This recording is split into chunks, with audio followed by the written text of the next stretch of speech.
केंद्रशासित प्रदेशांपैकी चंदीगड इथून मध्य प्रदेश मार्गे महाराष्ट्रात मद्याची अवैध वाहतूक करणारा ट्रेलर सांगवी तालुका शिरपूर येथील तालुका पोलिसांनी जप्त केला।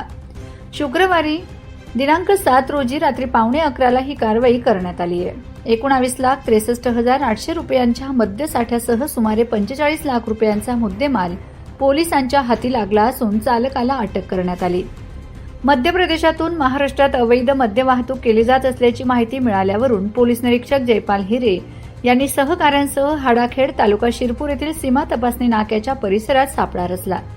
पोलिसांनी संशयावरून ट्रेलर RJ 32 GB 4036 थांबवून चालकाकडे चौकशी केली, मात्र समाधानकारक उत्तरं न मिळाल्याने पोलिसांनी ट्रेलर सांगवी पोलीस ठाण्यात नेऊन झडती घेतली।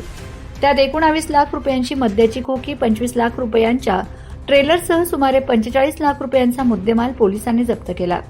संशयित चालक सतीश कुमार पुंडाराम जाट वय 44 राहणार तित्तरमोड हरियाणा याला अटक करण्यात आली। जप्त केलेला मद्यसाठा केवळ चंदीगड येथेच विक्रीसाठी प्रमाणित असल्याचे आढळले। पोलीस अधीक्षक विशाल आनंद, अप्पर अधीक्षक अजय देवरे, उप अधीक्षक विश्वजित जाधव यांच्या मार्गदर्शनाखाली निरीक्षक हिरे, उपनिरीक्षक मनोज कचरे, हवालदार संतोष पाटील, संदीप ठाकरे, योगेश मोरे, विजय ढिवरे, स्वप्नील बांगर, सुनील पवार, अल्ताफ मिर्झा, गुरुदास बडगुजर आदींनी ही कारवाई केली। माझा खानदेश न्यूज ब्युरो शिरपूर।